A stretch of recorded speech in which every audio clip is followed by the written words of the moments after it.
Hi అండి. ఇవాళ Nellore style కొరమేను పులుసు ఎలా చేయాలో చూద్దాం రండి.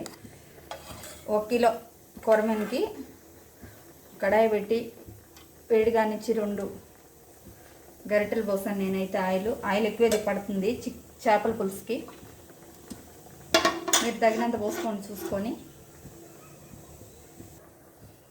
1 టేబుల్ స్పూన్ ఆయిల్ వేడెక్కనిచ్చి ఆవాలు వేసేయాలి. 1 టేబుల్ స్పూను. అవి బాగా చిటపడా అన్నిచ్చి 1 టేబుల్ స్పూన్ మెంతులు,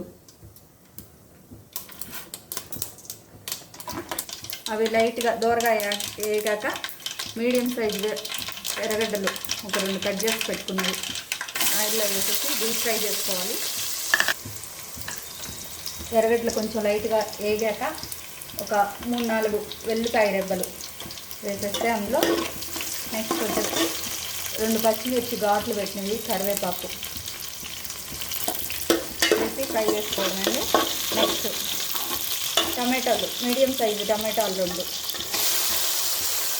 వేసేసి బాగా డీప్గా ఫ్రై చేసుకోవాలి. చల్లటి గాలి, వేడి వేడి అన్నం, కొరమేను పులుసు, ఆహా!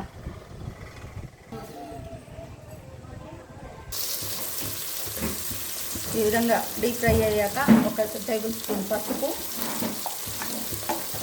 తగినంత రాళ్ళ ఉప్పు, మన రుచికి తగినంత కారం 4 టేబుల్ స్పూన్లు అండి. డీప్ ఫ్రై అయ్యాక మనం చింతపండు గుజ్జు డైరెక్ట్గా ఈ విధంగా దాంట్లో పోసేయాలండి. ఆ ఘాటుకే టేస్ట్ చాలా బాగుంటుంది. చిక్కగా చేసుకోవాలి. ఉన్నట్టే ఉంది. ఈ విధంగా అంతా పోసేసాక కొంచెం ఉడకబట్టేంత వరకు వదిలేద్దామండి. పులుసు ఉడకబట్టిన తర్వాత అండి, నీట్గా కడిగి పెట్టుకున్న బొమ్మిడాయిలు, నీట్గా కడిగి పెట్టుకున్న చేప ముక్కల్ని ఇట్లా పులుసులో పేర్చేసుకోవాలి.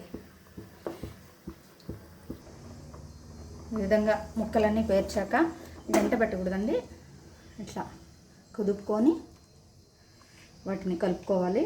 పులుసుకి అంతా కలిసిపోయింది కదా, ఎక్కడ ముక్క పొడి లేకుండా కలిసిపోయింది. తర్వాత ఒక చిన్న సైజు ఎర్రగడ్డని దీంట్లో వేసేసుకోవాలండి. చేపల పులుసుకి ఆయిల్ అంతా సపరేట్ అయిన తర్వాత నెల్లూరు చేపల పులుసు స్పెషాలిటీ ఏంటంటే ఆవాలు, మెంతులు 1 స్పూన్ వేస్తారండి. లాస్ట్లో ఆపే ముందు ఆవాలు, మెంతులు బాగా రోస్ట్ చేసుకొని ఫ్రై చేసి ముందుగా అవి వేసి కొత్తిమీర వేసి ఆపేస్తారు. రెడీ అండి నెల్లూరు చేపల పులుసు. చిన్న సైజు మామిడికాయ ముక్కలుగా కట్ చేసి దీంట్లో కలిపేసేయడం అండి.